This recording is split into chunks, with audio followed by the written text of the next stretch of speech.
সড়কের উপরে বসে আছেন বাবা আসর, রশি ধরে টানতেছে, নিচে আগুনের দাও দাও করে আগুনের চুলা জ্বলতেছে। এমন সময় ফেরেশতা জিবরাইল এসে সালাম দেয়, বলে ইব্রাহিম যদি চান আমাকে আল্লাহ 600 পাখা দিয়েছে, একটা পাখার বাতাস দিব, একটা পাখার বাতাস দিব, আগুনের চুলা সাগরের মধ্যে গিয়ে নিভে যাবে। যদি আপনি চান, যদি আপনি চান। আস্তাইনু বিসসবরি ওয়াসসালাহ ইন্নাল্লাহা মা'আস সাবিরিন। যদি আপনি চান 600 পাখা লাগবে না, এক পাখার বাতাস দিব, আগুনের চুলা সাগরের মধ্যে গিয়ে নিভে যাবে। ইব্রাহিম নবী মুচকে মুচকে হাসে। জিবরাইল বলে হাসেন কেন? বলে হাসার কারণ হলো তুই কে? আমি জিবরাইল। তুই কে? তুই খালেক না মাখলুক সেটা কর। হচ্ছে আমি মাখলুক, আল্লাহ হচ্ছে খালেক। খালেক কে? আর আমরা? আপনারা বলেন তো ফেরেশতা বড় না মানুষ বড়? আল ইনসানু আশরাফুল মাখলুকাত। ইব্রাহিম আলাইহিস সালাম বলেন জিবরাইল তুমিও মাখলুক, আমিও মাখলুক। একজন মাখলুক একজন মাখলুকের কাছে কোনোদিন সাহায্য চাইতে পারে? হাসবি আল্লাহু পড়েন, হাসবি আল্লাহু নিমাল ওয়াকিল অনিমাল মাওলা অনিমান নাসির। আল্লাহ ইব্রাহিম চড়কের উপরে তুই আমাকে স্মরণ করলি, আমি আল্লাহ ভুলে যাইনি রে। যেখানে তোকে ফেলে দেওয়া হবে আমি ঘোষণা করলাম কুলনা ইয়া নারু কুনি বারদাও ওয়া সালামান আলা ইব্রাহিম। আল্লাহ বলে ফাযকুরুনি আযকুরকুম। সুবহানাল্লাহ। এখন বাংলাদেশে আপনারা কাক স্মরণ করতেছেন? কাক? আল্লাহ। বক্তারা পর্যন্ত চারিদিকে তাকায় থেকে বাস করে, এরকম আগে দেখে। আজরাইল ধরার চাইতে পুলিশ ধরার চিন্তা বেশি। রে যারা আজরাইল ধরার টেনশন করে না, পুলিশ ধরার টেনশন করে, এরা আর যাই হোক ঈমান নিয়ে কবরে যাওয়ার পারবে না। জোরে কোন কথা ঠিক কি না? আমি আগে বলতাম চোরের মন, আর এখন আমি বলি ভালো মানুষের মন। একটা চোরও ভয় করে না। চোর সিনা টান করে ঘরে, মসজিদের চারিধারে ঘরে, আর কয় হামাকের ভয়ে, হামাকের ভয়ে সব ভালো জুতা মসজিদের মধ্যে গেছে রে, হামাকের ভয়ে। দুই চোরের ভয়ে সব লোক দামি জুতা মসজিদের মধ্যে তুলছে। আসেন একটু মনোযোগ দিয়ে শুনবেন। এই কোরআনকে লক্ষ্য করে আল্লাহ বলেছেন ইন্না নাহনু নাযালনা যিকরা ওয়া ইন্না লাহু লাহাফিজুন। এই একজন আল্লাহু আকবার।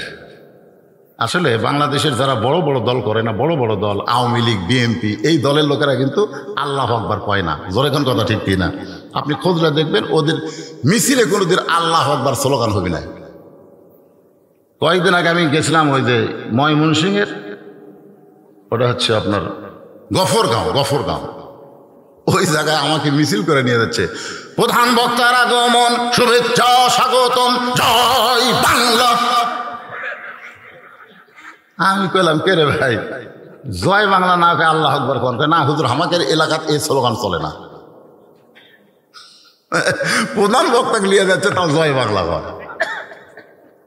আল্লাহর কোরআন তেলাওয়াত করে বক্তা, যে তেলাওয়াত শুনলে ওয়াইদা তুলিয়াত আলাইহিম আয়াতুহু জাদাতুহুম ঈমানান, ঈমানের তারাক্কি হয়। সেই কোরআনের তেলাওয়াত শুনে যে আল্লাহু আকবার কয় না, আর যাই হোক মরার সময় আর মুখে আল্লাহ উচ্চারণ হবে না, আল্লাহ উচ্চারণ হবে না। ও বাবারে মনুরে, ও বাবারে মনুরে, ও বাবারে মনুরে, এই কত কত শালা মরবে।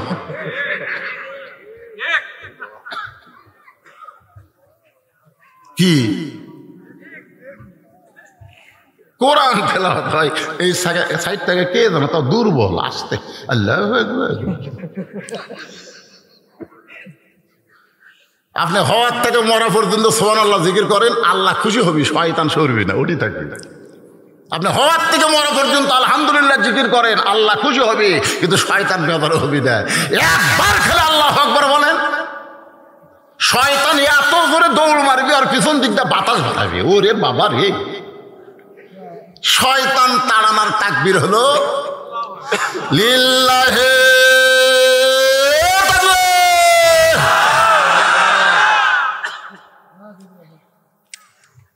এই যে মোবাইল করতেছে, দেরি আছে, অসুবিধা নেই, জরুরি কোনো কল আসতে হয়, জরুরি। হ্যাঁ, আপনার মোবাইল বন্ধ করে রাখেন, সব চলবে। সব চলবে না, আপনি মনে করতেছেন আমাকে ছাড়া কিছু চলবে না, আপনি মরার অভিনয় করে দেখেন, একদিন খালি মরার অভিনয় করে দেখেন, দেখবেন সবই চলবে। আপনি ছাড়াই সব চলবে, আপনি কিছুই না চলা মনে করতেছেন বিরাট কিছু, খালি মরিয়া দেখেন, তাড়াতাড়ি কুটি থোয়া লাগবে। সেই গরম ভাই থাকে, আস্তে আস্তে খাই। তো কি বলতেছি মনে আছে তো আপনাদের? ফাযকুরুনি আযকুরুকুম ওয়াশকুরুলি ওয়ালা তাকফুরুন। এইটা বলতে বলতে আমি বলতেছি ইন্না নাহনু নাযালনা যিকরা। তাহলে এই কোরআনটাও হলো একটা জিকির। কোরআনের এক নাম কি? জিকির। হ্যাঁ, তাহলে এখন বলেন তো, কোরআন যে জিকির আল্লাহ বলল, এর পিছনে কারণ কি? 37 জন মক্কার বাসা বাসা নেতা আল্লাহর বাড়ির চারিধার ঘেরাও করছে। 37 জন, তারকে হাতে তলোয়ার লাঠি বল্লম, নবীর বাড়ির চারিধার ঘেরাও করছে। নবী খালি বাড়ির থেকে বাড়ালি পিটাই মারবি। নবী আলী গিয়া বলতেছে, আলী তুই আমার বিছনাত ঘুম পাড়, তুই আমার বিছনার মধ্যে ঘুমায়া যা। আলী বলতেছে, হুজুর আমি আপনার বিছনায় কেন ঘুমাবো? রাসূল বললেন, আল্লাহ হিজরত করার হুকুম দিছে।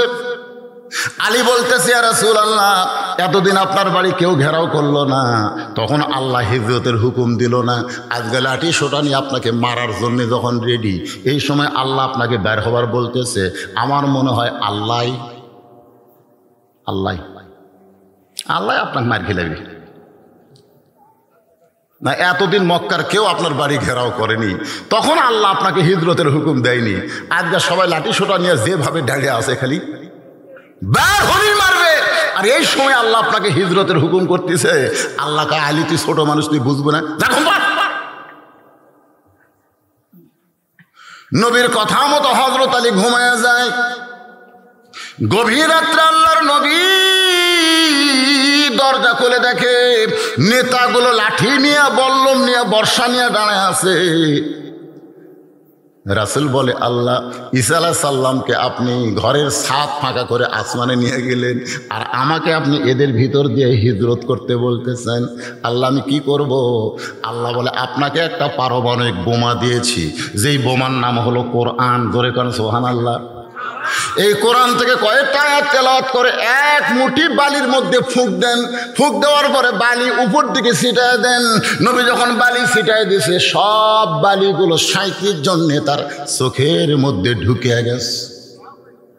সবাই খালি চোখ, বালু যদি চোখ ঢোকে কি করবে? হাতের লাঠি পড়ে গেছে, লাঠি ফেলে দিয়ে চোখ ঢুকতেছে। রাসূল কয়, আল্লাহ এই শুধুকে আবু জেহেল আর আবু সুফিয়ান মারিয়া হেমে যাওয়ার কর্ম, ওরা যে হারে চোখ ঢুলতেছে, এখন মারতে কোনো অসুবিধা আছে? আল্লাহ কইল, না, এই কয়েকজনই মরবি, তবে আজকে না।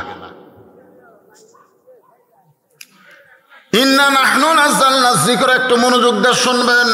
আজকে নয়, আজকে আপনি হিজরত করেন। গভীর রাত্রে আবু বকরের বাড়ির দরজায় আস্তে করে ঠোকা মারছে, সঙ্গে সঙ্গে দরজা খুলে যায়।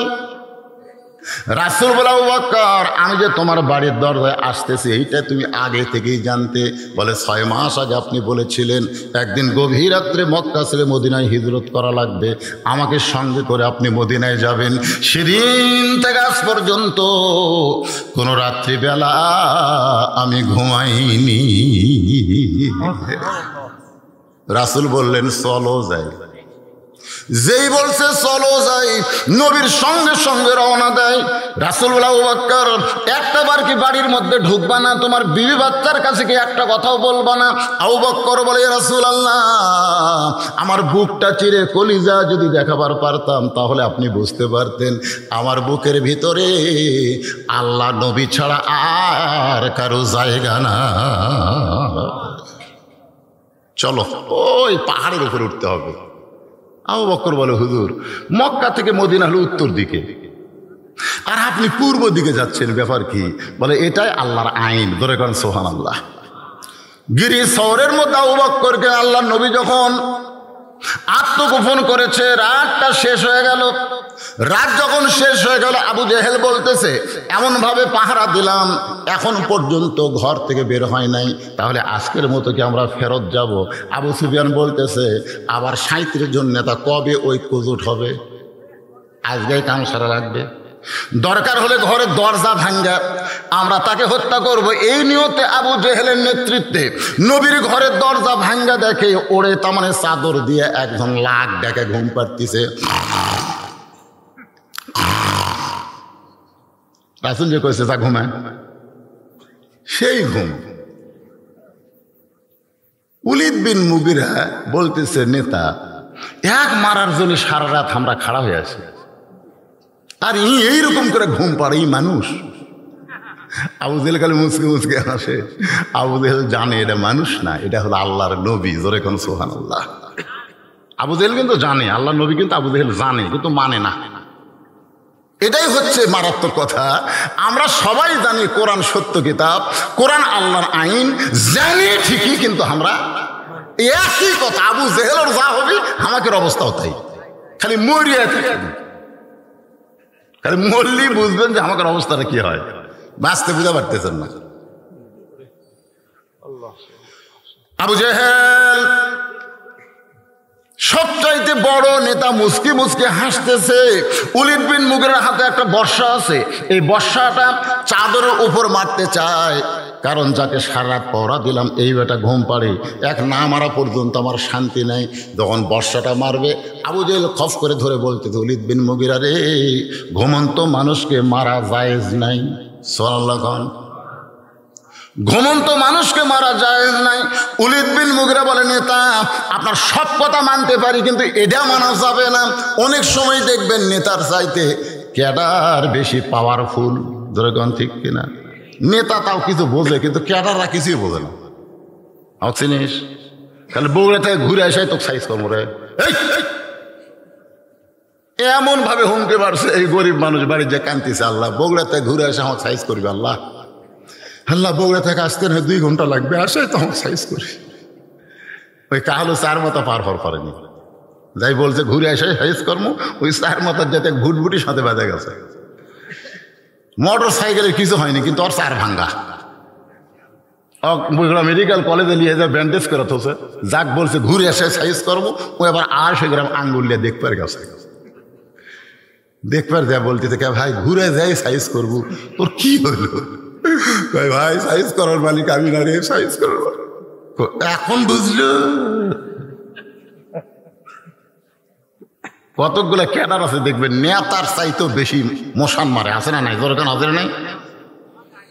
এই সানসাকের অত্যাচারে নেতারা পর্যন্ত দোষের মধ্যে পড়ে যায়।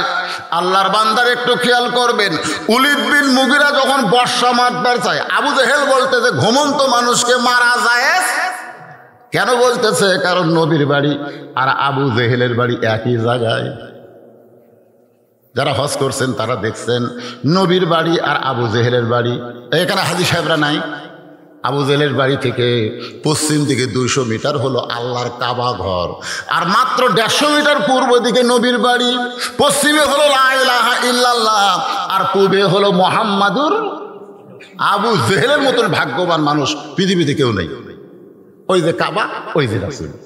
হায় হায়, তারপরেও শালা 1 নম্বর খারাপ, নামাজ পড়ে না পারে। মসজিদের কাছেই বাড়ি, আকামত দিলে শোনা যায়, এরপরেও ওই মসজিদে আসে না।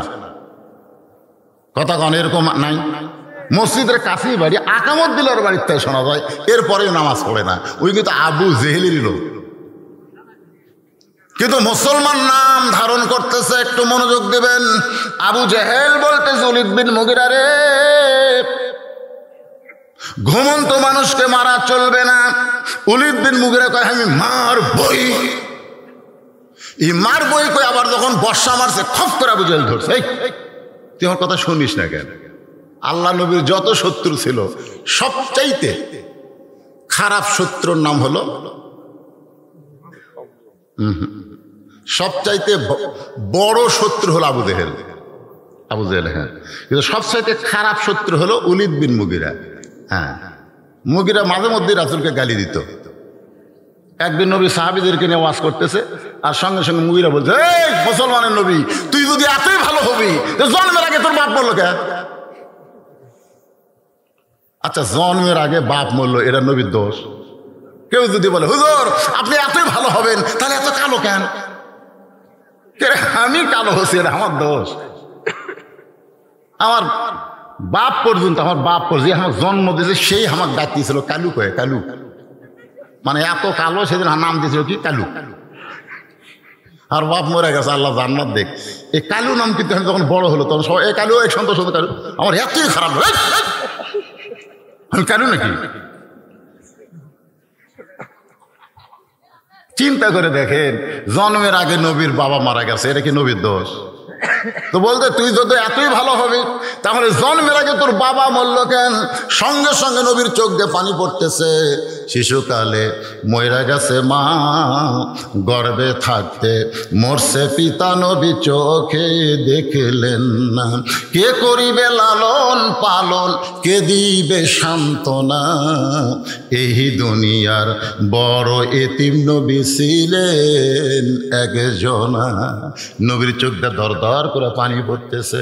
নবীর চোখের পানি আল্লাহ সহ্য করতে না পেরে বলে, নবী গো, যে ওলীদ বিন মুগিরার কথাটা দ্বারা আপনি কষ্ট পাইলেন, এই ওলীদ বিন মুগিরাকে আপনি চেনেন?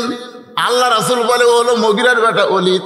আল্লাহ কয় নবী গো, ও মুগিরার বেটা ওলীদ না, উতুল্লিম বাদা জালিকা জানিম, ও হলো জারত সন্তান। একমাত্র যারও সন্তান ছাড়া নবীরে কেউ আবল তাবল বলতে পারবে না। আজও বাংলাদেশে যারা নবীর বিরুদ্ধে কথা বলবে বুঝবেন ওদের মাও একটা, কিন্তু বাপের ঠিক নাই। যেরকম কিসের ঠিক নাই? এই শালারা জাউরা চল, যেরকম কি চল, জারদ সন্তান। আমার নবীর বিরুদ্ধে তুমি কথা বলবা, বাড়িতে শোনা দেখো তোর বাপকে। পরের বার যখন নবী এরকম কথা বলতেছে, ওলীদ বিন মুগিরা কিছু একটা বলবার যাচ্ছে, মানে নবীকে আবার খারাপ কথা কয়, মনে কষ্ট দিবে, এমন সময় নবী আগেই বলে দিয়েছেন উতুল্লিম বাদা যালিকা জানিম, ওলীদ বিন মুগিরা মারছে দৌড়।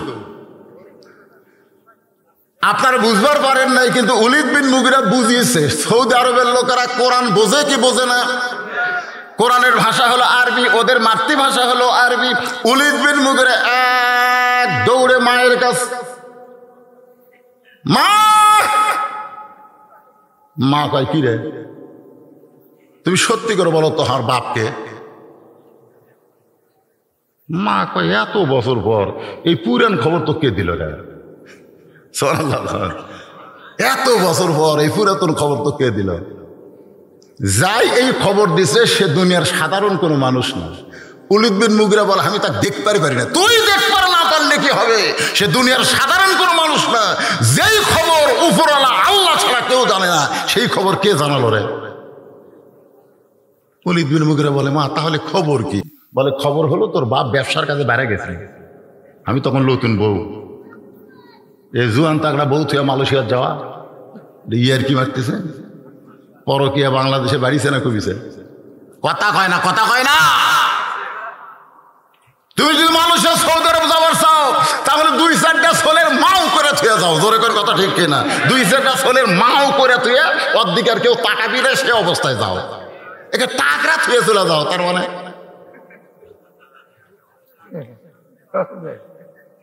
আছে না নাই? জোরে কোনো আছে না নাই? চলে গেছে, চলে গেছে। এখন ওলীদ বিন মুগিরার মা বলতেছে তোর বাপ ব্যবসার কাজে যায়, ব্যবসাতে এত লাভ আছে যে আমি যে বউ বাড়িতে আমার কথা মনেই নেই, টাকার ধান্দাত বউ ভুলে গেছে। আমি একদিন ছাদের উপরে উঠছি, মনের মধ্যে একা একা কেন ভালো লাগে না, কোনো কাজে মন যেন বসে না, আমার কি হতে কি হইয়া গেল। লাগবে না? গলা খারাপ লাগতেছে? গলা যা গেছে তাই নাই। এই গান আমরা শুনছি ছোটবেলায়, একা একা কেন ভালো লাগে না, কোনো কাজে মন যেন বসে না, আমার কি হতে কি হইয়া গেল। ছাদের ওপর খালি উড়ঝুড় করতেছে। ইতিমধ্যে ওর মা বলতে, তোর বাপের ছোট ভাই ওলীদ বিন মুগীরাকে ওর মা বলতেছে, তোর বাবার ছোট ভাই বাড়ির চারিধার তওয়াফ করতেছে। ভাই যখন বাড়িতে না থাকে তখন দেওরা কিন্তু মজা মারে। ভাইয়া তোমার বউ, আমি যে দেবর, ভাইয়া তোমার বর, আমি যে দেবর, বুঝে দেখো ভাবি কার বেশি দাবি। ভাইয়া গেছে মালয়েশিয়ায়, আমি এখন আসি। একের কোরআনের বাস্তব ঘটনা দেখেন। ওলীদ বিন মুগীরার মা বলতেছে, তোর বাপের ছোট ভাই খালি চারিদিকে ঘোরে, চারিদিকে যখন তাওয়াফ করে, তাওয়াফ এমন সময় আমি ছাদ থেকে নিচে নেমে এসে ঘরের দরজা খুলে দেই। ঘরের দরজা খুলে দেওয়ার পরে তোর চাচা আমার ঘরের মধ্যে ঢোকে। আমি তোর চাচাকে আমার দিকে আকৃষ্ট করি। আকৃষ্ট বলা লাগবে না, বলা লাগবে না, তুমি আমার কাছে আসো। খালি এইরকম অন্য আগে এইরকম আসলো, সব ঢাকাতেছে। এখন অন্য ঘুরে এই দিকে গেছে, এই দিকে। বলা লাগবে, আসো আসো বলা লাগবে। এমনি যুবক বুঝবার পারবি আমার ডাকতিছে, তোর কোন কথা ঠিক না। ওলীদ বিন মুগীরার মা বলতেছে, তোর চাচার সঙ্গে আমার হলো, এই চাচার সঙ্গে হওয়ার কারণে তুই আমার পেটের মধ্যে আইলি, তুই আসলি জারদ সন্তান। সুবহানাল্লাহ। আল্লাহর কোরআন কি ঠিক না? ইন্না নাহনু নাযালনা যিকরা ওয়া ইন্না লাহু লাহাফিজুন। এর মধ্যে কম বেশি করার সুযোগ পৃথিবীর কারো নাই, কারণ স্বয়ং আল্লাহ নিজের কুদরতে হাত দিয়ে কোরআন হেফাজত করতেছে। জোরে কোন কথা ঠিক কি না? কম বেশি করবে। আবু জেহেল ওলীদ বিন মুগীরার বর্ষা ধরে চাদর ধরে মারছে টান। যেই চাদর টান মারছে, চাদর টান মারা দেখে নবী নাই, চাদরের মধ্যে আলী ঘুমাই। রে তাহলে সারা রাত কাক পড়া দিলাম রে? এই নবী কোন দিকে গেছে রে? আলী বলতেছে, আমি ঘুম পাড়ছি, আমি ঘুম পাড়ছি ভাই, আমি জানি না। তোরা চেতন থাকি কি করলু? তোরা যে চেতন থেকে নবীর ঘর পহরা দিল, নবী কোন দিক দিয়ে গেল তোরাই কহ। এমন কথা হযরত আলী বলেছে, আবু জেহেলের মুখ ছাই পড়ে গেছে। জোরে খান সুবহানাল্লাহ, সুবহানাল্লাহ জোরে খান। আবু জেহেল বলতেছে, আর দেরি করা যাবে না, গোটা মক্কা ঘেরাও করো, হয়তো কোনো পাহাড়ের গর্তে আশ্রয় নিয়েছে। এই কথা বলে ৩৭ জন নেতা নিয়ে আবু জেহেল যখন যাবার চায়, এমন সময় হযরত আলী এভাবে বুড়ে আঙ্গুল আমার দিকে তাকান, ওই ৩৭ জন নেতাকে লক্ষ্য করে এরকম বুড়ে আঙ্গুল ঘুরে। আবু সুফিয়ান বলে, নেতা এই চাদরের মধ্যে ঘুম পেড়া নবী হারাছে, কারণ আমরা জানলাতে বারবার দেখছি না শুয়ে আছে, কিন্তু এই যে শুয়ে আছে সেটা আমরা জানি। এই নবী একবার হওয়ার সাহায্য করছে, একই শেষ করা লাগবে। আলী বলতে চাই,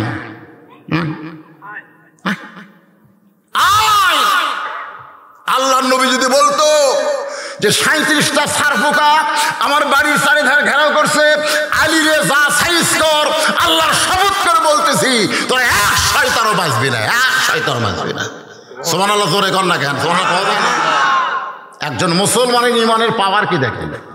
নবী যদি বলতে আলী আমার বাড়ির চারিধার ৩৭ জন সেনা, ৩৭ জন নেতা ঘেরাও করছে, যা তো যা সাইজ কর। আপনার বলেন তো আলী পারতো কি পারতো না? কিন্তু নবী তা নয়, কি করছে? ঘুমায় ঘুমায়, যা ঘুমায়। আবু জেহেল বলতেছে ওর দিকে যাওয়ার দরকার নাই, কারণ আবু জেহেল জানে তিহিমা প্রান্তরে নবী যখন সাহাবীদের নিয়ে আলোচনা করতেছে, এমন সময় মক্কার কাফেরেরা একজন বীরকে ভাড়া করছে। ওই বীরের নাম হলো আমর। জোরে কর নাম কি?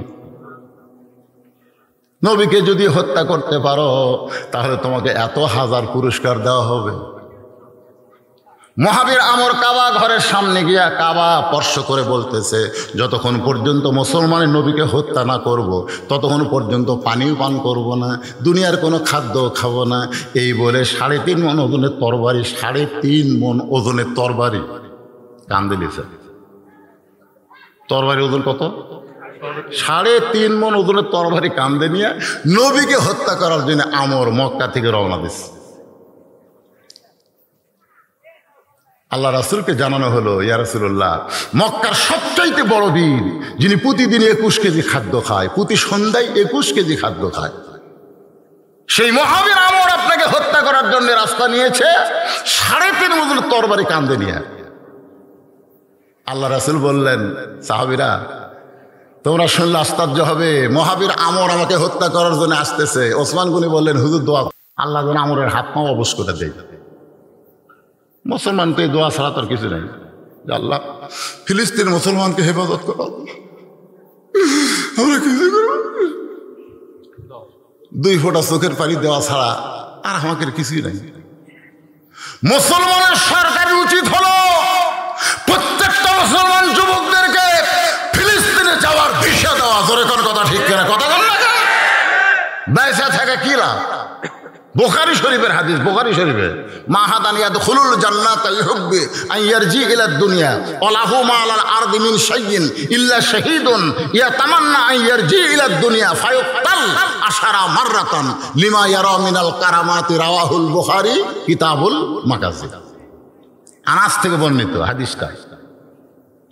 জান্নাতুল ফেরদাউস পাওয়ার পরেও একদল লোক দুনিয়াতে আসার জন্য ছটফট করবে।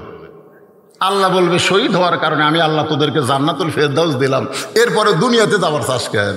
ওরা তখন বলবে, আল্লাহ শহীদ হওয়ার সময় শহীদ হওয়ার যে কি মজা আমরা পাচ্ছি, সেই মজা জান্নাতের মধ্যে নাই। আমরা আবার দুনিয়াতে যাব, ওই ইসরায়েলের বিরুদ্ধে 10 বার, কয়বার? 10 মাররাতান, 10 বার যুদ্ধ করে শহীদ হব। শহীদ হওয়ার মধ্যে যে মজা, সে মজা জান্নাতের মধ্যে নাই। আর আমরা খালি বাঁচবার চাই, যার কারণে তো ইসরায়েলি ইহুদিরা ইচ্ছা মতো মারতেছে, ছোট ছোট বাচ্চাদেরকে পর্যন্ত হত্যা করতেছে। একটু মনোযোগ দিবেন। ওসমান গনি বলে, ইয়া রাসূলুল্লাহ দোয়া করেন। সঙ্গে সঙ্গে নবী হাত তুলেছে, দোয়া করবে, আল্লাহ আমরের হাত পাও অবশ। হাত পাও যদি অবশ হয় তাহলে ওই তরবারি আসে পারবি? এই অবশ পর্যন্ত বলতেই আল্লাহর কোরআনের আয়াত নাযিল হচ্ছে। ফেরেশতা জিবরাইল এসে বলতেছে, ইয়া আইয়ুহান নাবিয়্যু হারজিল মুমিনিনা আলাল কিতাল। হে রাসূল, দোয়া দিয়া সব কাম হবে না।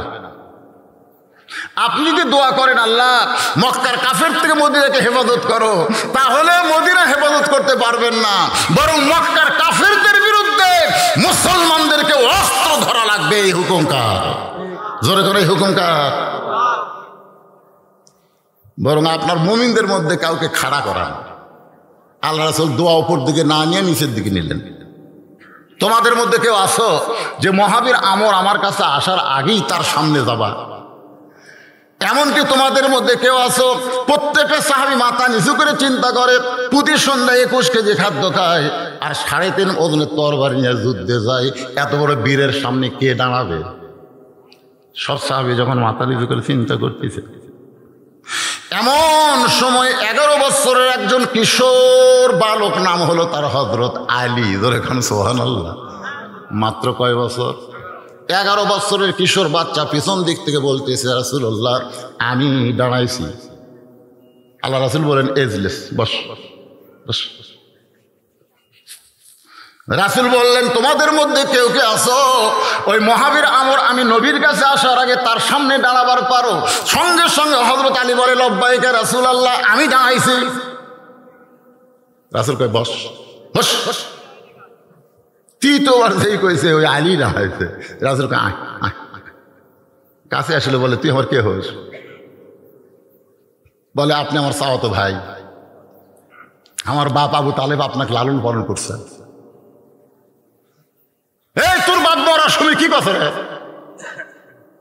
তোর বাপ মরার সময় কইছে আমি যেমন তোমার লালন পালন করেছি, আমার আলী আর জাফরকে তুমি তেমন লালন পালন করবা।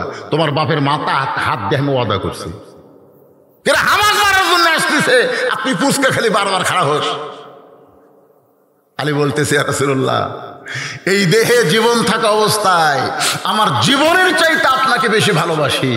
একজন কাফের এসে আপনাকে মারবে আর আমি লেবেন চোষ খাওয়া?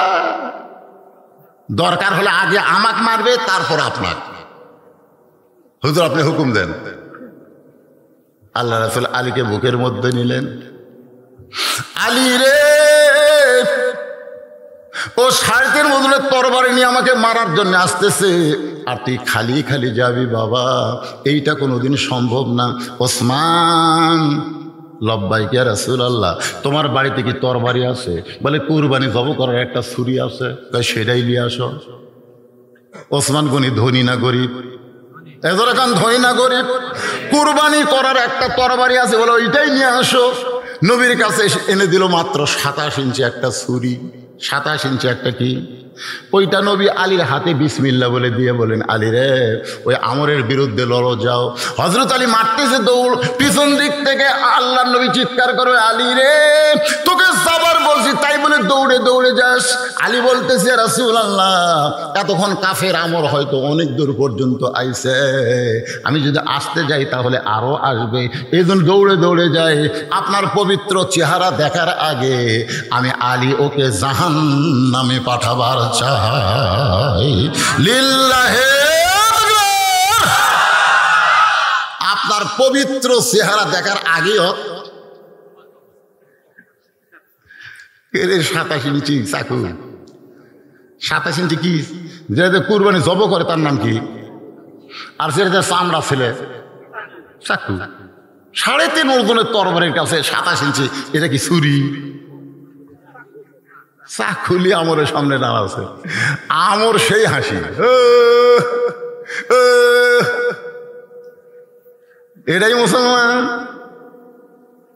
মুসলমানের নবীকে বাঁচানোর জন্য তুই, এই তোর বাপের নাম কি? তোর নাম কি রে?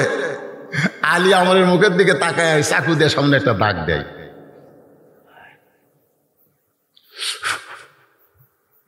কোরআন শরীফে পড়তিছে,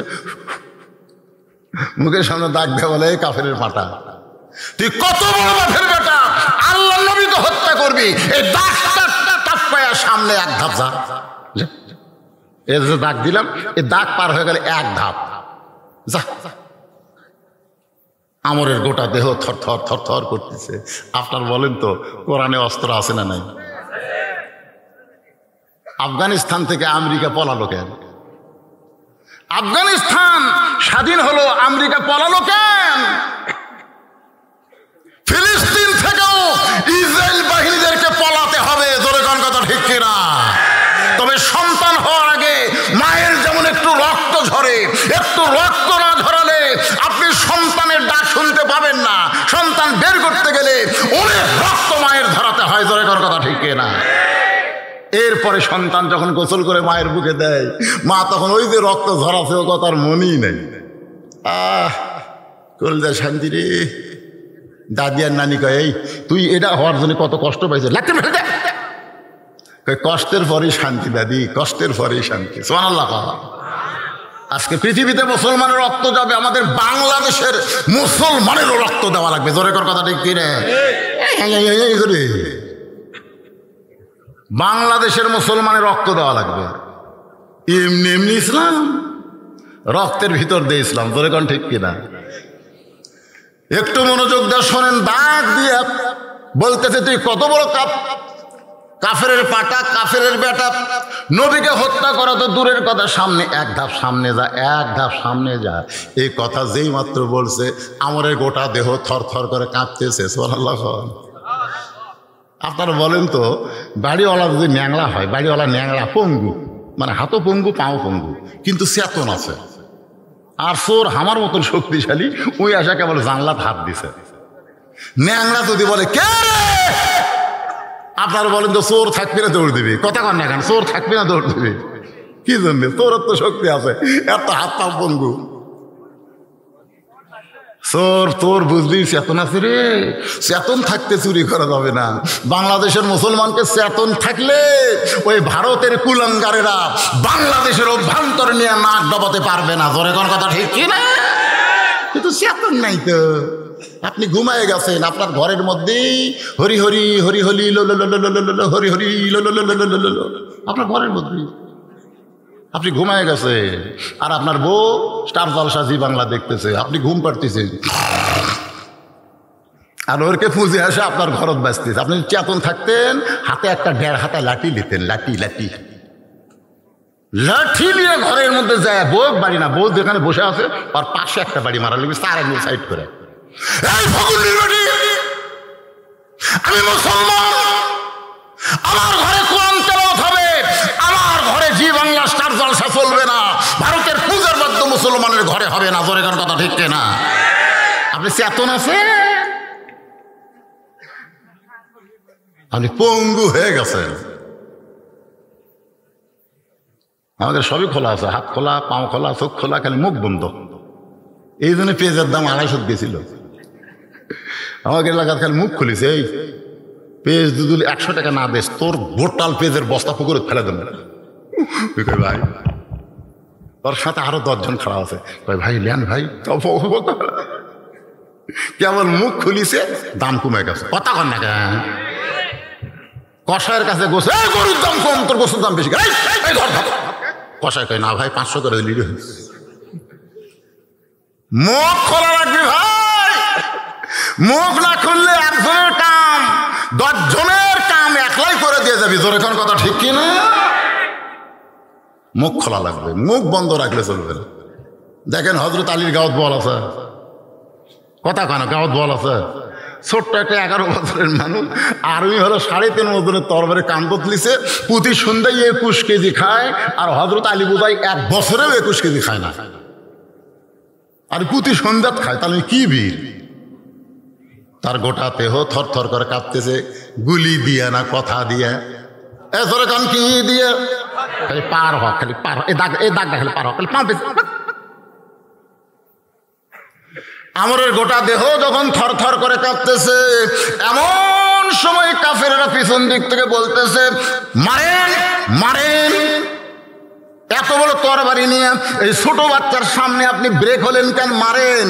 আমর যখন 2.5 মনোজনের তরবারি নিয়ে হযরত আলীকে মারতে চায়, ইত্তাকু ফিরাসাতাল মুমিনিনা ফাইন্নাহু ইয়ানজুরু বিনুরিল্লাহ, হযরত আলী নূরের চোখে দেখে ওইটা তরবারি না, ওইটা আল্লাহ কাঠের তক্তা বানায়া দিছে। এ আমরের তরবারি তক্তা। জোরে কোন কি? আসলেই তরবারি, কিন্তু হযরত আলী দেখতেছে তক্তা। এখন আপনার বলেন, যখন নমরুদ বলতেছে একটা টান মারমতে আগুনে পুড়ে মরে যাবে, আল্লাহ তো ইব্রাহিম একবার তাকাতো, ইব্রাহিম নবী আগুনের দিকে তাকে দেখে খাট সেট করা, চারিদিকে ফুল দিয়ে করে, নমরুদ দেখায় আগুন, ইব্রাহিম নবী দেখে খাট, ফুলের বাগান। আপনারা বলেন তো, ফেরাউন বলতেছে দেখ দেখ দেখ দেখ সামনে দরিয়া, পার হবি কেমনে? মুসা আলাইহিস সালাম তাকায় দেখে 12 লাইন রাস্তা। ধরে কোন সুবহানাল্লাহ। আমাদেরকেও আল্লাহ দেখাবে, আল্লাহ দেখাবে, ওরা অ্যাটম বোমা মারবে বাংলার মুসলমানকে শেষ করার জন্য, আর বাংলার মাটি পড়ার সাথে সাথে মিষ্টি বাঙ্গি তরমুজ হয়ে যাবে। আমাদের ছেলেবেলে তরমুজ বাঙ্গি পাচ্ছে না, ওরা দৌড়ে দেখ, চাকু দিয়ে কাটে দেখবি সেই লাল, ওরা খাচ্ছে, আর ওরা দূরবীন দিয়ে দেখতেছে কে রে, বোমার খবর কি? তখন বলবি খাচ্ছ ভাই, বোমা খাচ্ছে। আল্লাহ পারবে না? কি কোন আল্লাহ পারবে কি পারবে না? আল্লাহ সে আল্লাহ আছে না নাই? যে আগুনের চুলাকে শান্তির বাগান বানায়, দরিয়াকে রাস্তা বানায়, যে আল্লাহ আলীর জন্য কাফের আমরের তরবারি তক্তা বানায়, এখন বলেন সে আল্লাহ আছে না নাই? কিন্তু সাহস করে আমাকে বার হওয়া লাগবে, বার হওয়া লাগবে। যদি পুলিশ গুলি করি, এই গুলির ভয় করা যাবে না, গুলি বেঁকা হয়ে ওরকে মধ্যে একজনের কাউকে ফুটবি। জোরে কোন কথা ঠিক না? একটু মনোযোগ দিয়ে শুনবেন। হযরত আলী তক্তা দেখার পরে 1 লাফে তক্তার উপরে উঠে বিসমিল্লাহ বলে 27 ইঞ্চি, জোরে কোন কয় ইঞ্চি? আমরের ঘাড়ের মাপও হলো 27, আলীর তরবারের মাপও হলো 27, একের খাফের খাপ। এমন ভাবে বিসমিল্লাহ কয়ে লাগাইছে, সঙ্গে সঙ্গে আমরের দেহ থেকে কাল্লা বিচ্ছিন্ন, সমস্ত কাফের বেঈমান মারছে দৌড়। হযরত আলী নবীর কাছে, আলী নবীকে বুকের মধ্যে নিয়ে বলতেছে, আলী রে, এই মুহূর্তে আল্লাহ তাআলা জানাইছে আলী আলী না, আলী হলো আসাদুল্লাহিল গালিব। আলী খালি কান্দে, হুজুর আমি মারি নাই, হুজুর হুজুর আমি মারি নাই। আল্লাহর শপথ করে বলতেছে, হুজুর আমি মারি নাই, খালি ঘাড় ঠেকাছি। আল্লাহ শপথ করে বলতেছে, হুজুর আমি মারিনি, খালি এইরকম ঠেকাছি হুজুর। আল্লাহ বলতে চুপ, আল্লাহ রাসূল বল চুপ চুপ। এই কথা জানার কেউ না শোনা। ওরা এখন আসেনি, সাহাবের এখন আসেনি, আমি নবী দৌড়ে আসে তোটা, এটা যেন কেউ না শুনে, তুই যে ঠেকাতেই মরছে এটা যেন খুশ না। আলী ওই যে চুপ হয়ে গেছে, বুঝলেন? সোন আল্লাহ, মুখ করে না। কামুজ দুর্গের দরজা হেঁচকা টান মারছে জিহাদের ময়দানে, যে দরজা 70 জন লাগে খুলতে লাগাইতো, সেই দরজা ঢাল বানাচ্ছে, সব কাফের ভয় দৌড়। আলী দরজা ফেলে দিছে, 80 গজ দূরে গিয়ে পড়ছে। সাহাবেরা গিয়ে বলতেছে, ইয়া রাসূলুল্লাহ, আজকে মুসলমান বিনা যুদ্ধে জয়লাভ করলো। বলে কেমনে? বলে আলী খালি কামুজ দুর্গের দরজা হেঁচকা টান মারছে, ঢাল হয়ে গেছে, সব কাফের খুলে গেছে। বলে আলী কোথায়? আসতেছে। আল্লাহ রাসূল বলে, আলী খবর কি? বলে হুজুর খবর শোনেননি? দরজা ধরে হেঁচকা টান মানো, ঢাল বানানো, সব ভয় দৌড়, দরজা ফেলে দিতে 80 গজ দূরে গিয়ে পড়ছে। ওর বিশ্বাস না হলে চলেন, দরজার কাছে নিয়ে যা বলতে তোলে, এই দেখেন দরজা। রাসূল কয় দেখি একটা আলগা করতো। হযরত আলী দরজা ধরে নিজে নড়ে, কিন্তু দরজা নড়ে না। আবার দরজা ধরে নিজেই নড়ে, কিন্তু দরজা নড়ে না। রাসূল বলে, আলী রে, তুই নিজেই নড়িস কিন্তু দরজা নড়ে না। বলে, ইয়া রাসূলুল্লাহ, এইটাই আমার হাতের ঢালও ছিল, এইটা ফেলা দিলে 80 গজ দূরে গিয়ে পড়েছে। রাসূল বলে, আলী, আমরকে মারার কথা তোর মনে আছে? তুই মারিস নাই, কে মারছে? কারণ তুই তখন একলা ছিলি না, তোর সঙ্গে আমার আল্লাহ ছিল। তুই যখন দরজা টান মারছিস তখন তোর সঙ্গে কে ছিল? তুই যখন দরজা ফাইলা দিছিস তখন তোর সঙ্গে আল্লাহ ছিল। কিন্তু এখন আলী তুই একলা হয়ে গেছিস। এখান থেকে প্রমাণ হয়ে গেল, মুসলমান যখন আল্লাহর রাহে কোনো কাজ করবে, সেখানে মুসলমান একলা থাকে না, মুসলমানের সঙ্গে আমার আল্লাহ থাকে। নবীর কপাল ঘেমে ঘাম টপ টপ করে পড়তেছে। আবু বকরের মনে চিন্তা হয়, যেই মানুষটা কোনোদিন কাউরে কষ্ট দেয় নাই, সেই মানুষটাকে আজকে গাড়ে সুরের মধ্যে আত্মগোপন করা লাগছে।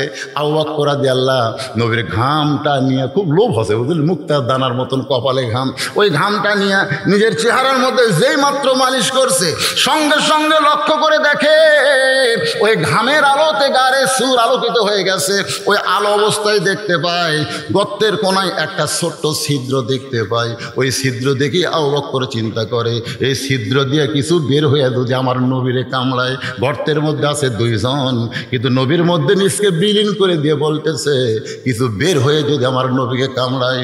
বাম পাখানা গর্তের মুখে লাগাই দেয়। সঙ্গে সঙ্গে আল্লাহ তাআলা কোরআনে আয়াত নাজিল করে, আল্লাযী খালাকাল মাউতা ওয়াল হায়াতা লিয়াবলুয়াকুম আইয়ুকুম আহসানু আমালান ওয়া হুয়াল আজিজুল গফুর। আল্লাহ বলতেছে, আজকে উত্তম আমলের পরীক্ষা হবে। এই সাবজা যা যে 5 ছিদ্রের মুখে দিয়ে আছে, ওই পাওতে একটা কামড় দে। আল্লাহর হুকুমে বিষাক্ত সাপ আবু বকরের পায়ের তালুতে কামড় দেয়।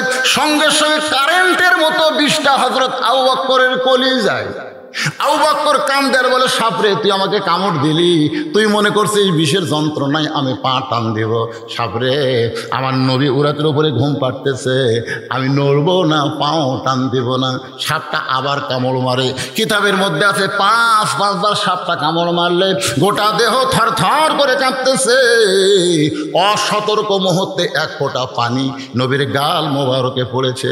নবী আমার ঘুম থেকে চেতন পায়, বলা, আবু বকর, বাড়ির কথা মনে করে কাঁদতেছো, বিবি বাচ্চার কথা মনে করে কাঁদতেছো। আবু বকর বলে, ইয়া রাসূলুল্লাহ, ওই ছিদ্রের মুখে কিটা দিছি, বারবার কামড় দেয়। নবী ডাক দিল, আবু বকর, বিষাক্ত সাপের কামড়ে তুমি মরে যাচ্ছ, অথচ আমার ঘুম থেকে ডাক দিলা না। আবু বকর বলে, ইয়া রাসূলুল্লাহ, ওই আল্লাহর শপথ করে বলতেছি, আমার জীবনের চাইতে আপনার ঘুমের দাম বেশি।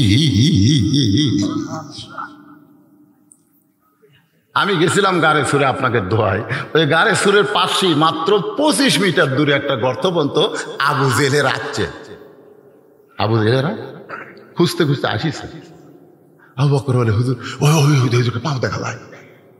আল্লাহ রাসূল মুসকি মুসকি হাসে, হুজুর আপনাকে খুঁজতেছে আর আপনি হাসতেছেন। রাসূলকে, আবু বকর তুমি কি মনে করছো আমরা দুইজন? আবু বকর বলে, হুজুর আমরাই তো দুইজন। না, আমাদের সঙ্গে আর একজন আছে, তিনি হলেন আমাদের আল্লাহ। জোরে কোন সুবহানাল্লাহ। হিজরত করে চলে গেলেন রাসূল মদিনায়।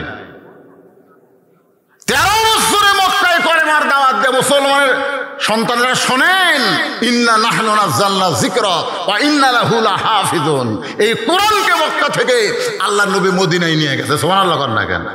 কোরআনকে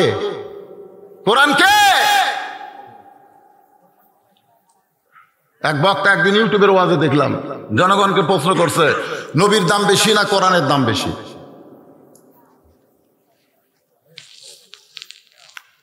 যে সমস্ত শ্রোতারা বলতেছে কোরআনের দাম বেশি।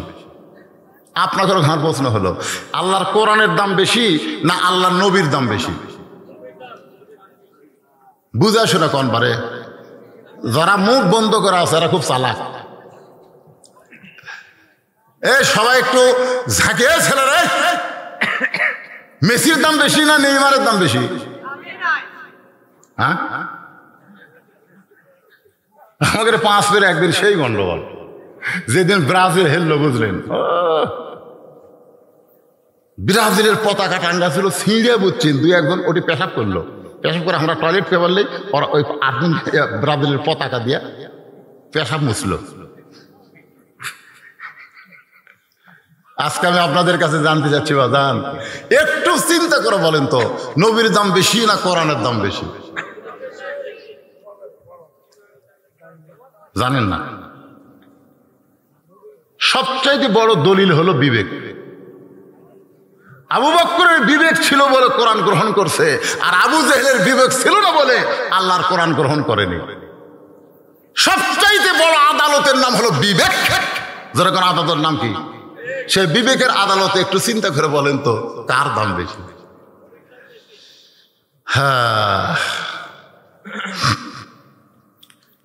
নবী যখন দুনিয়া থেকে বিদায় নিয়েছে, কতিপয় সাহাবী এসে মা আয়েশার ঘরের দরজায় বললেন, মা, নবীর সম্পর্কে আমরা একটু জানবার চাই।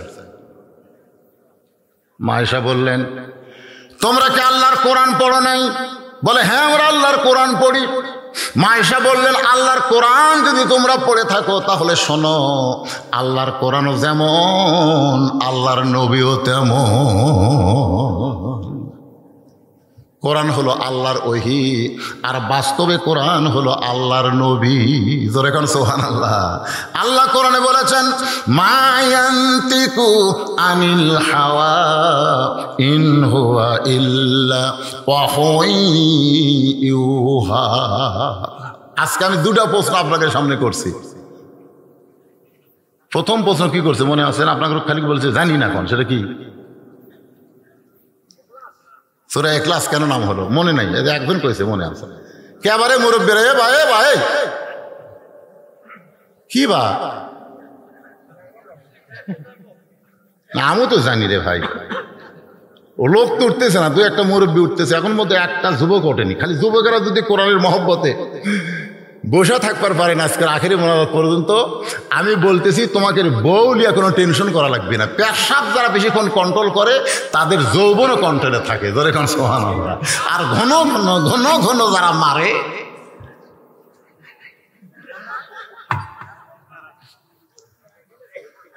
ডোজ কে অ্যাঙ্গেলের ডোজ কে রে? আমার নিজেরই ডায়াবেটিস ব্যারাম, জানেন? 17 সালে ধরা পড়ছে। ডাক্তার কইল, হুজুর যখন ওয়াশ করবেন তখন পেশাবে ঝাঁকিতে পেশাব নিচে তৈলে ভরে দেবি, 1 ঘন্টা পর পর পেশাব না করলে আপনার কিডনি ড্যামেজ হবে। আমি এই কথা শোনার পরে 1 ঘন্টা ওয়াজ করতে দেখি তল পেটকাল চিনচিন করে। আমি চিন্তা করলাম 1 ঘন্টা পরে যদি সব অধিক মাইক দিয়ে আমি পেশাব করার যাই তো জনগণ আসতে তৌবা করবি, এই বক্তাকার দাওয়াত দিব না যে ওয়াজ করতে করতে পেশাব করার যায়।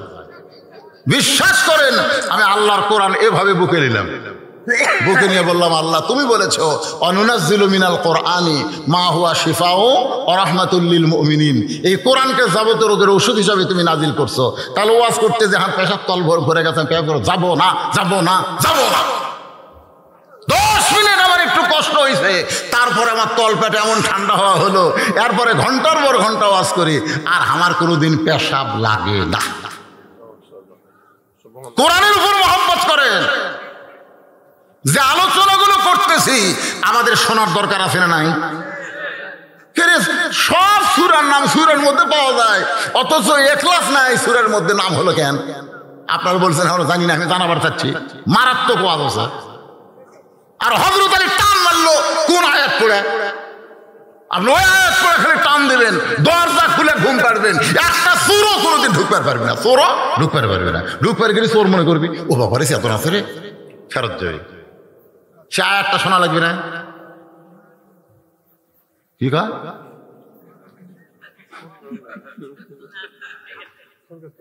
হ্যাঁ, তারপর যে ওয়াজটা করতেছি সে ওয়াজটাও তো শুনতে হবে। এখন পর্যন্ত ওয়াজের বাজান শেষ পর্যায়ে আমি আসতে পারি নাই, তবে আসতে গেলে আরো 10 থেকে 15 মিনিট লাগবে, সমস্যা আছে। তারপরে আপনাকে জন্য তাবারকের ব্যবস্থা আছে। আমাকে বলেছে হুজুর ছোট্ট গ্রাম, এত গরিব গ্রাম, এলাকার মধ্যে আর নাই, মাত্র কয়জন মানুষ নেই এই গ্রামের বসবাস? কয়জন? 32 ঘর। এটা কি বস্তি এলাকা নাকি? 32 ঘরের একটা গ্রাম এত বড় একটা আয়োজন করছে। সে আয়োজনে তারা শুধু একলা একলা, আপনারা একটু শরীক হবেন। এই মসজিদের উন্নয়ন কল্পে আপনাদের ভিতরে এমন কোনো পাগল আছে যে হুজুর আমি নগদে 1000 টাকা দান করব, দানটা যেন আল্লাহর ঘরের জন্য দান করলাম। আল্লাহর ঘর সবচাইতে উত্তম দান, আল্লাহর ঘর।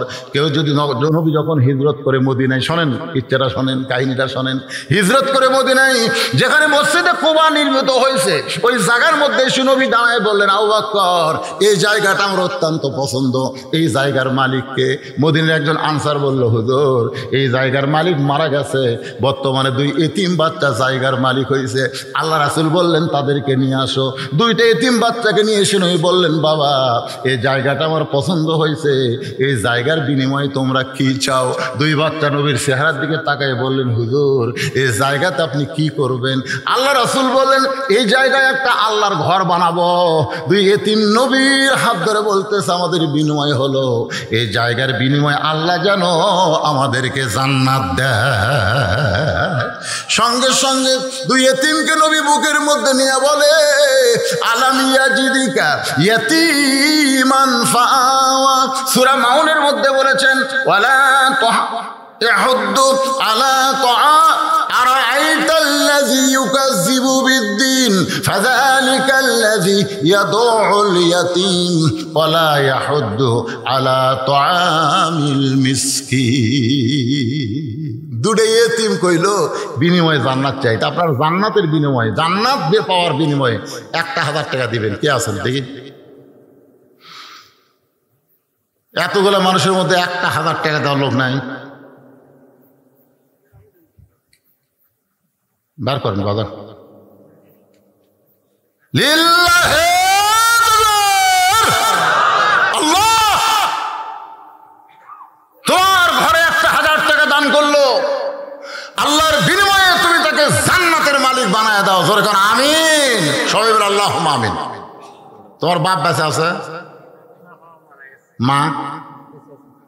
বাবার কবরকে আল্লাহ জান্নাত বানায় দেখ, মাকে আল্লাহ হায়াত দারাজ করুক। জোরে কোন আমিন। 1000 টাকা দান করেছে। কি নাম বাপ জানেন? নামও সুন্দর বারে, সাত্তার মানে গোপনকারী। সাত্তার মানে কি? ৭০ থেকে ৭০ গোপনকারী। আল্লাহ সাত্তার তোমার বান্দা 1000 টাকা তোমার ঘরে করলো দান, আল্লাহ দানকে কবুল করে জান্নাতের মালিক বানান। জোরে কোন আমিন। এই ভাইজান আর কেউ নাই 1000 টাকা দেওয়ার? টাকা পকেটত আছে, আপনি দিচ্ছেন না, মনে করবেন আজ হোক কাল হোক আপনার ডাক্তার দেওয়া লাগবে। আর সদকাতু তারুদ্দুল বালা, দান সদকা করলে আল্লাহ বালা মুসিবত থেকে হেফাজত করে। আমার গাড়ি যেভাবে ধ্বংস হলো, আমিও সেদিন মরে যেতাম, কিন্তু না মরার কারণ হলো তিনটা। 1 নম্বর কারণ হলো প্রত্যেক মাসের 2 তারিখে আমার মাদ্রাসার হুজুর মোহতামিন কারি, তারপরে বাবুর সেদিন বেতন দেই কয় তারিখে? 2 তারিখ। আমার অ্যাক্সিডেন্ট হতে কয় তারিখ? 1 তারিখ। আপনার বাড়ি এটা কাগজে লিখবে এরকম কোন লোক আছে? নাম কি বাবা? ও বাবার নামও সুন্দর, আব্দুল সাত্তারের পরে হজরত আলী আইছে। ছেলে কি করে? মারা গেছে। মারা ছেলের জন্য দোয়া। কয় বছর বয়স ঘুরছে? 21 বছরের তরতার যুবক ছেলে মারা গেছে মাগফিরাতে। 100 টাকা নগদ, বাকি 900, 1000 টাকা দান করেছে।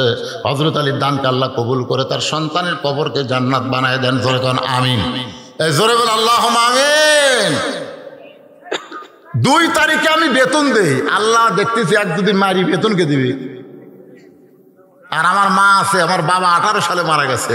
আমার মা সবসময় বলে তোর বাবার জানাজা করছিস কান্দে কান্দে, আমি মরলে আমার জানাজা করা লাগবে। আমি বললাম মা তুমি আগে মরবে না, আমি আগে মরবো, কেমনে জানবো? মা বলতেছে কে আমি বেঁচে থাকতে তোকে মারে কে? সবসময় আল্লাহর কাছে দোয়া করবো রে, আল্লাহ আমার সন্তানের হায়াত দাও। আমি হাদিস পড়ে দেখলাম বাপ মায়ের দোয়া আল্লাহ ফেরত দেয় না। হয়তো মায়ের জানাজা করার জন্য আল্লাহ পাক আমাকে হায়াতে রাখছে। জোরে কোন কথা ঠিক কিনা? এই জন্য ভাই দান সদকা বিশাল ব্যাপার। আমি আপনাদের এলাকা আগে ওয়াজ করছি, 17 বছর ওয়াজ করছি আমি বেগার দেওয়ার মতন। আপনাদের মনে আছে?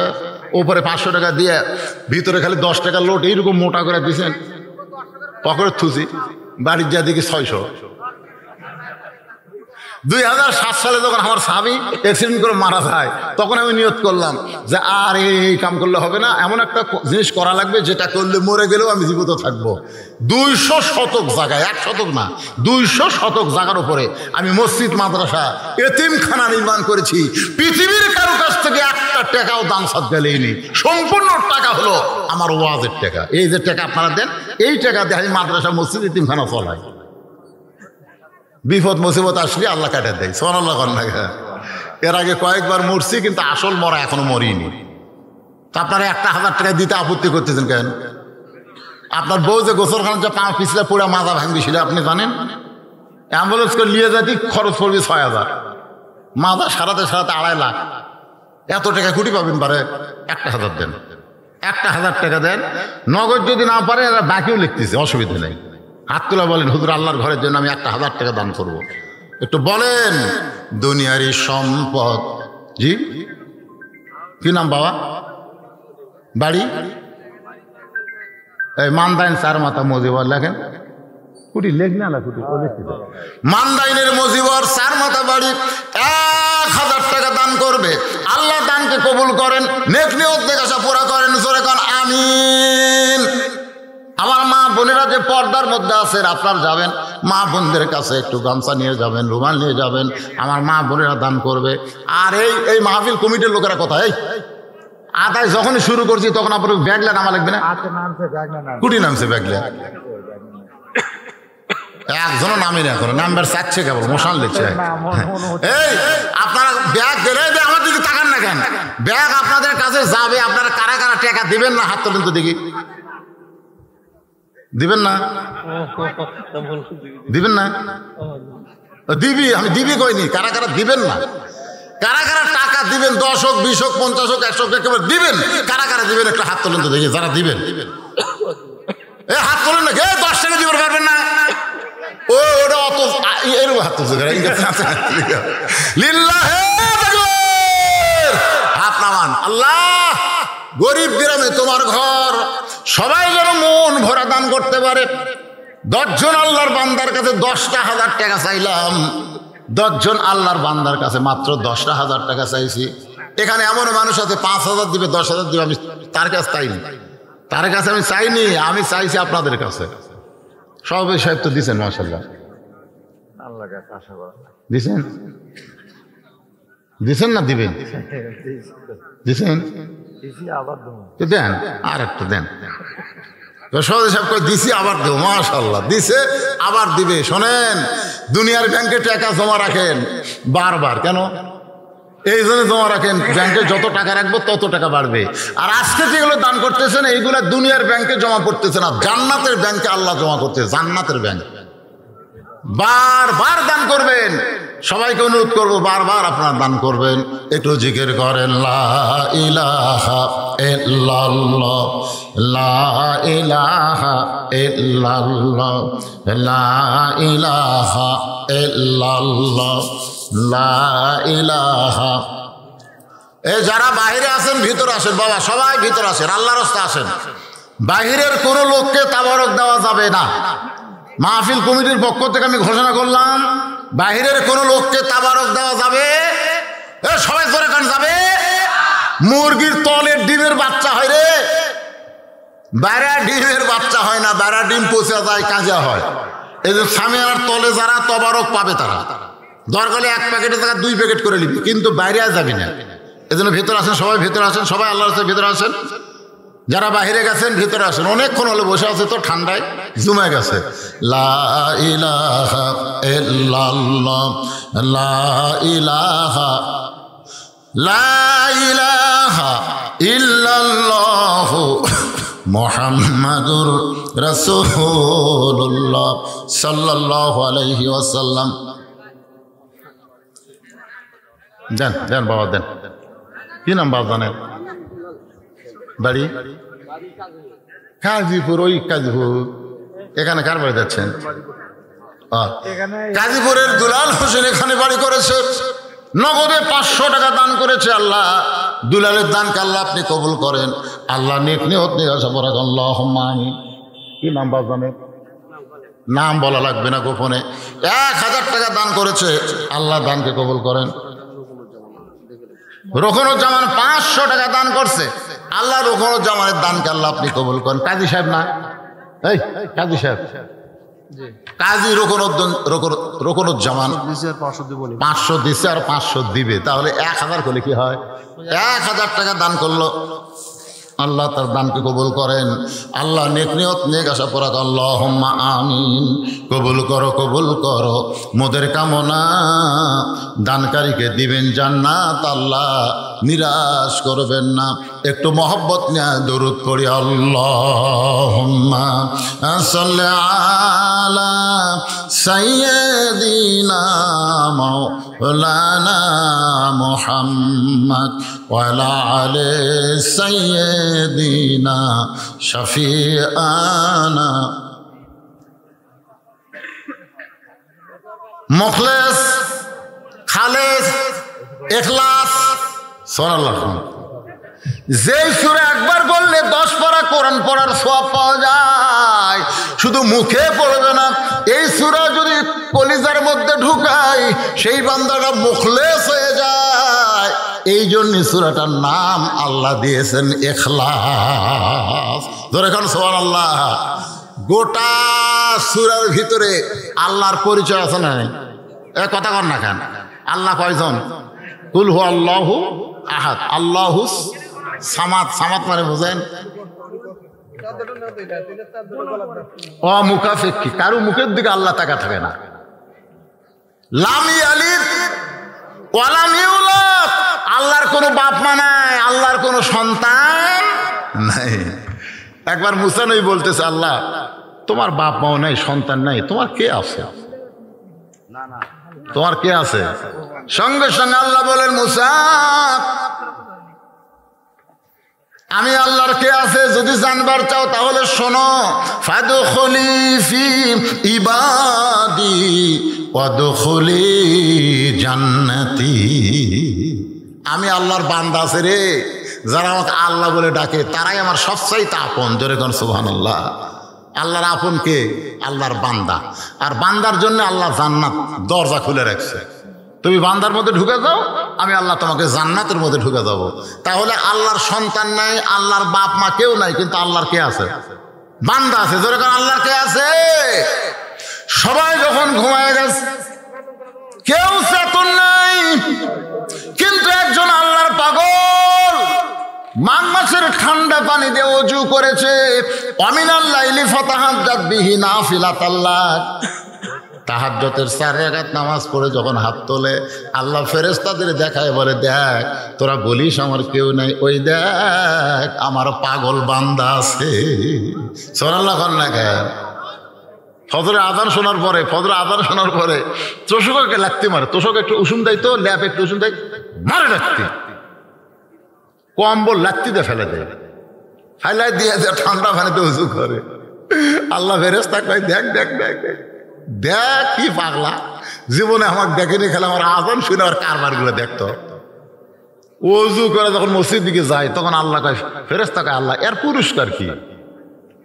এই আযান আসসালাতু খায়রুন মিনান নাওম শোনার সাথে সাথে এই সব বাতিল করে দিল, ঘুম বাতিল, ল্যাব বাতিল, তোষক বাতিল, সব বাতিল করে দিয়ে ঠান্ডা পানিতে ওযু করে মসজিদে যায়। এর রেজাল্ট কি? আল্লাহ বলতেছে যদি বদরের যুদ্ধ থাকতো বাংলাদেশে এরা বদরের যুদ্ধের সৈনিক হয়ে যেত। জোরে করে সুবহানাল্লাহ। এরাই তো আমার, এরাই আমার।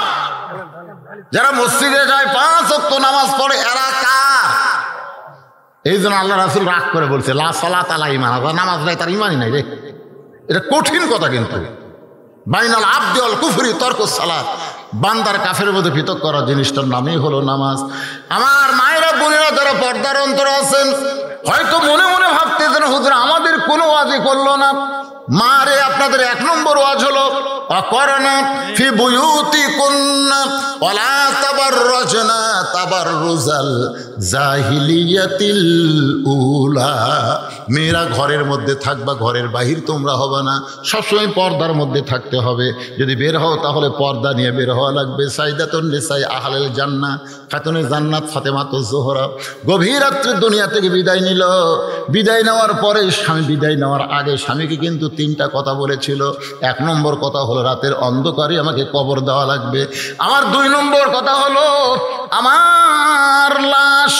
আমার লাশ কিন্তু খাটনিতে তুলবেন না, কারণ খাটনি কান্দে নেওয়ার মতন 4 জন পুরুষ দুনিয়াতে নাই। আমার কোনো জানাজার ব্যবস্থা করবেন না। হযরত আলী গভীর রাত্রে ফাতেমার দেহ কান্দে করে ওই জান্নাতুল বাকির পূর্ব কোণায় দাফন করার পরে আল্লাহকে বলতেছে আল্লাহ পর্দানিশি ফাতেমার কবর হয়ে গেল, আমি স্বামী খুশি হয়ে গেছি, তুমি আল্লাহ খুশি হও। এই দোয়া করার সঙ্গে সঙ্গে তাকায় দেখে পুরাতন কবর নতুন কবর নাই, এইমাত্র ফাতেমার কবর দিল, সেই কবর আর খুঁজে পায় না। গোটা জান্নাতুল বাকি হযরত আলী দৌড়াই, ফাতেমার কবর, ফাতেমার কবর। কে যেন ডাক দে বলে আলী রে ফাতেমা আমার পর্দা নিশি, আমি আল্লাহ জোহরা ডিগ্রি দিয়া ফাতেমার কবরকে কিয়ামত পর্যন্ত পর্দা করেছি। আমার মায়েরা যারা পর্দার অন্তরালে ওই ফাতেমার সিগনেচারে যদি জান্নাতে যাবার চান তাহলে মাত্র 4টা আমল করবেন মা। 1 নম্বর আমল হলো নামাজ, 2 নম্বর আমল হলো রমজান মাসের রোজা, 3 নম্বর আমল হলো স্বামীর কথা মতো চলা, আর 4 নম্বর আমল হলো পর্দার ভিতরে থাকা, সতীত্বের হেফাজত করা। এই 4টি আমল যদি মেয়েরা করতে পারে আল্লাহ খুশি হয়ে 8টা জান্নাতের দরজা খুলে দিবে। সুবহানাল্লাহ বলেন না কে? কে দিছে রে? রাসেল মোহাম্মদ আলী আসলাম হোসেন রাসেল, BNF টেলিভিশন রে 500 টাকা দিয়ে দোয়া চাই। কি দোয়া করবো? টেলিভিশনের কি দোয়া করবো? 3000 টাকা টেলিভিশনের দোকান নাকি? কি রে? শামিম 3000 টাকা। কি নাম? শামিম 3000 টাকা। নান্দুরার শামিম, নান্দুরার শামিম, নান্দুর এই গ্রামের নামই তো নাম। নান্দুর গ্রামে তো কেউ দান করেনি, এই শামিমটাই খালি করলো। শামিম কুটি শেষ সোনার স্থান কুটিরা আগে গেছে। ও টেলিভিশন মার্কা প্রতীক পাচ্ছে, সেটা বুঝাল না। আমাদের এলাকাতে হিরো আলম দাঁড়াছিল MP ইলেকশনে, ওর মার্কার নাম হলো একতারা। আমি বললাম ভাই একতারাত কেউ যদি সিল মারে, এরকম একতারাত একটা সিল মারিল, একতারা জায়েজ না হারাম? এ কথা কন না কেন? ঢোলক, একতারা, দোতারা সবগুলা হারাম। তা হারামত কেউ সিল মারবি? তো আমি মার খাওয়া একটা লিখছে টেলিভিশন লেখ, এখন টেলিভিশন দিয়ে দেশ চলতেছে। টেলিভিশন খারাপ না, ছুরি খারাপ না, ছুরি যদি ডাকাতের হাতে যায় খারাপ, আর হুজুরের হাতে আসে কুরবানি হবে। তোর এখন ঠিক না, জাগা বুঝতে ছুরি দেওয়া লাগবে, সব জনের হাতে ছুরি দেওয়া যাবে। হযরত আলী যে আয়াতটা বলে মাটিতে দাগ দিয়েছিল সে আয়াত এখনো কোরআনের মধ্যে আছে।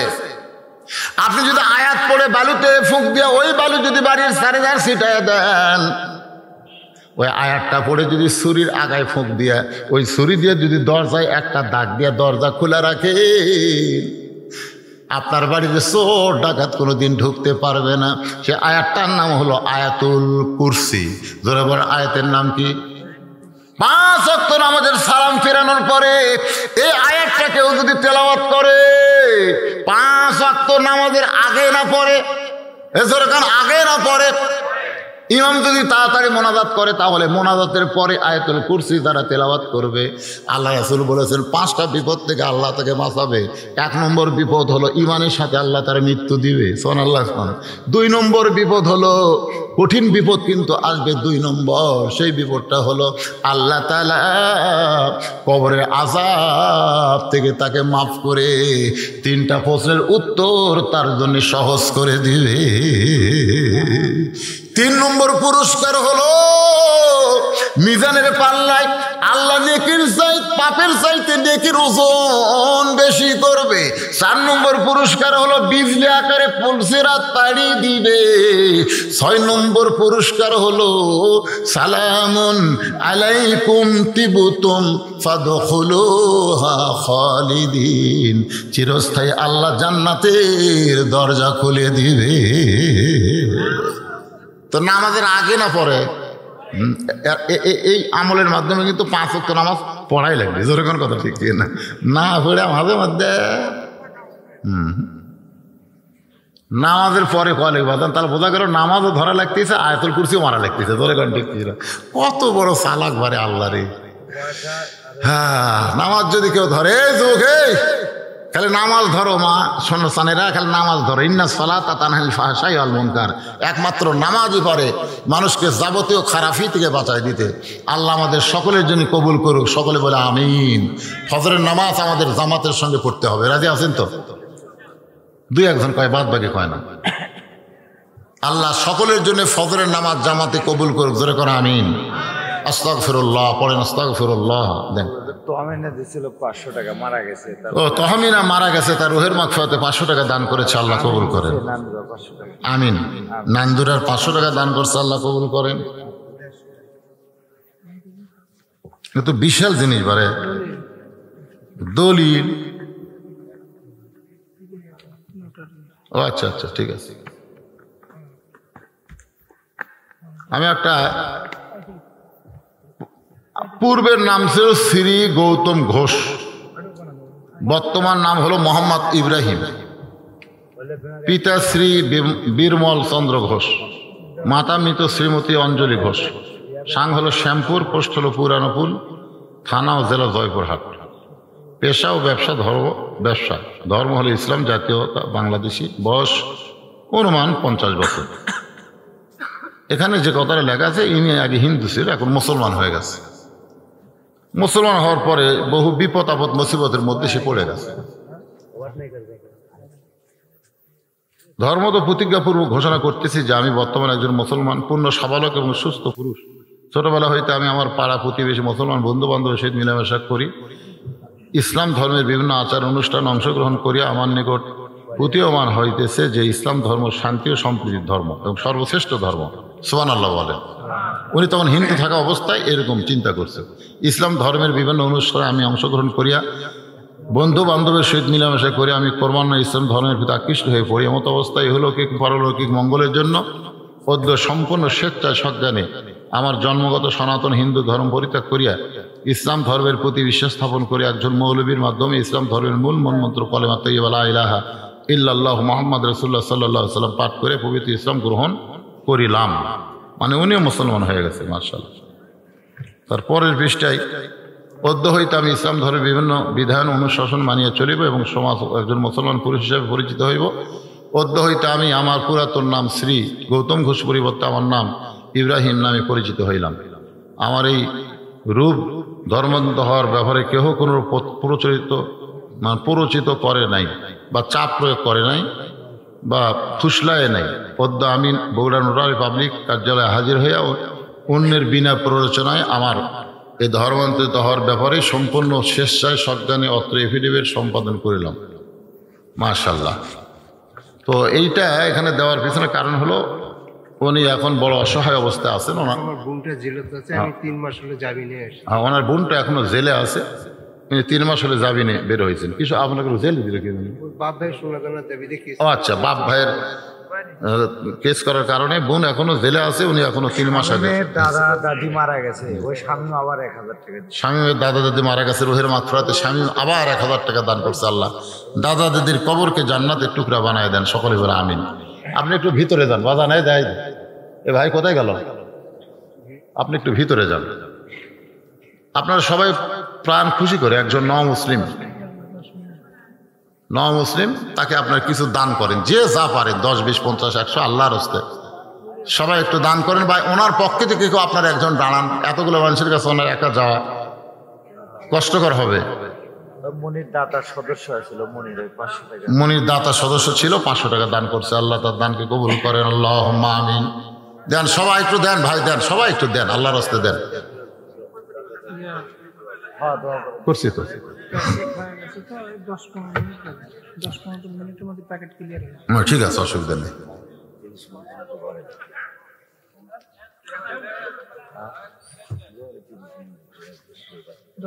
অত লাগবে না, যা আনছেন বিসমিল্লাহ করে শুরু করে দাও। যাও বিসমিল্লাহ করে শুরু করো, ভয় করার দরকার নেই।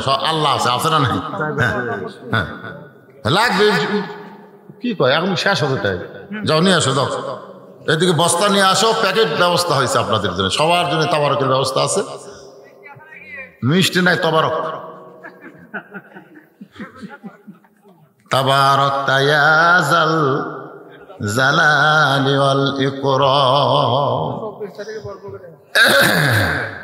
আল্লাহ চাহে তো আগামী 24শে ডিসেম্বর এই যে বড় পুকুরিয়া জামাইলের পাশে, ওখানে আবার আপনাদের সঙ্গে দেখা হবে ইনশাআল্লাহ। আল্লাহ যেন কবুল করে, জোরে কোন আমিন। হ্যাঁ কে সায়দা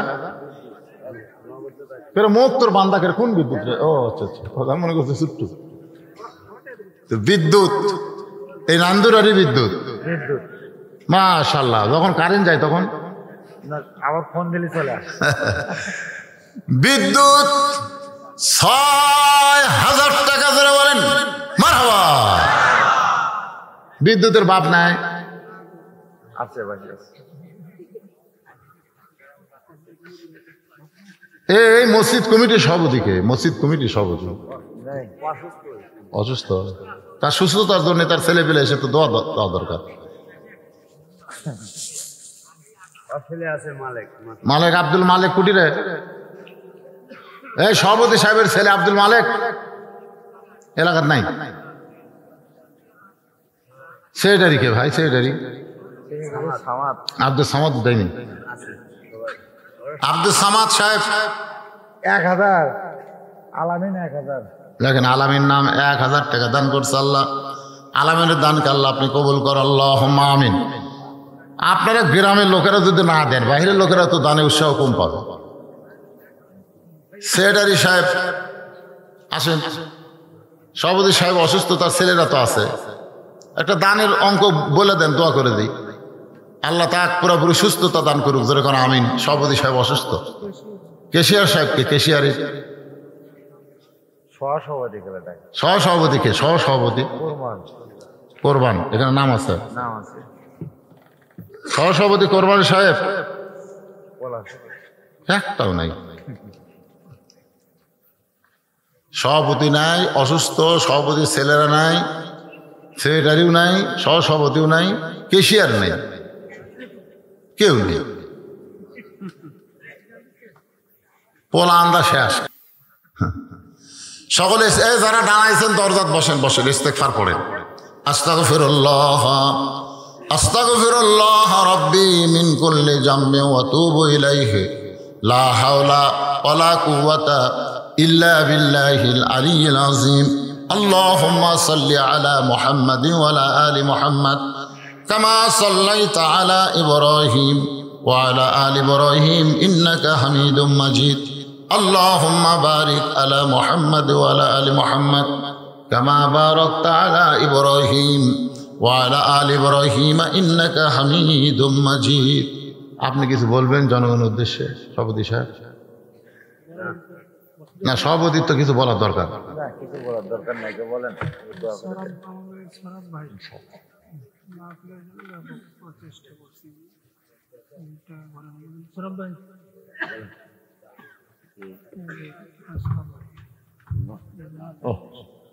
কি দোয়া করবো তোমার জন্য কব? না, আসলে মা অসুস্থ, বাবা অসুস্থ, তাই না? মা বাবা মারা গেছে। বাবা কিছুদিন আগে মারা গেছে। ছেলেটা মাহফিলের জন্য অত্যন্ত চেষ্টা করেছে। আসলে চেষ্টার প্রতিফল আল্লাহ দিবেন, তারপর আমাদের দোয়া। কি বাদান টাকা উঠলো? তাহলে পরে গুনেন নি আপনি, পরে গুনেন নি, পরে গুনেন নি, এখানে না এই সব মিলে এই কয়টাই নাকি? চাদরের মতো রাখেন, আপনি পরে গুনেন নি। এই পাশে একজন তুলসাটা দিচ্ছে, ওই যে তুলছে, একজন তুলে আপনাকে দিচ্ছি। সবগুলো নেন, পরে কোনো নিন, যা দিচ্ছে আল্লাহ মান্দার আলহামদুলিল্লাহ। আল্লাহুম্মা আমিন। আল্লাহুম্মা আনতাস সালাম ওয়া মিনকাস সালাম তাবারাকতা ইয়া যাল জালালি ওয়াল ইকরাম।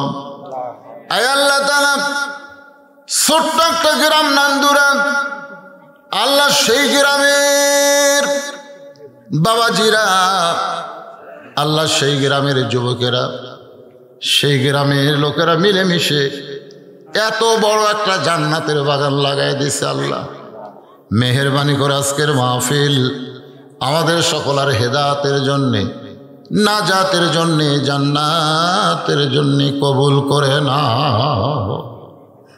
এই মাহফিলের শুরু থেকে শেষ পর্যন্ত যত আলোচনা হয়েছে আল্লাহ, এর মধ্যে যদি ত্রুটি হয়, ভুল হয়, মাফ করে দাও। এর জাহাদিয়া মঞ্জুর করো। সোনার মদিনায় নবী পাকের রওজা মোবারকে আল্লাহ কবুল করে না। তামাম আম্বিয়ায়ে কেরাম, আসহাবে কেরাম, তাবিঈনে কেরাম, তাবিঈনে কেরাম, তামাম পৃথিবীর মাটির নিচে যত মুমিন মুমিনা শুয়ে আছে আল্লাহ, সকলের আরওয়াহ পরে হাদিয়া কবুল করো। আল্লাহ তাআলা, আমরা যারা হাত তুলেছি, আমাদের জনম দুঃখনী মা যাদের কবরে গেছে, ছোট্ট একটা শব্দ হলো মা। এ নামের মধ্যে কি মধু, যাদের মা নাই তারাই বুঝতেছে। কি বলবো প্রসবের কথা, মা বিনে সেই ব্যথা কেউ তো বুঝিবে না।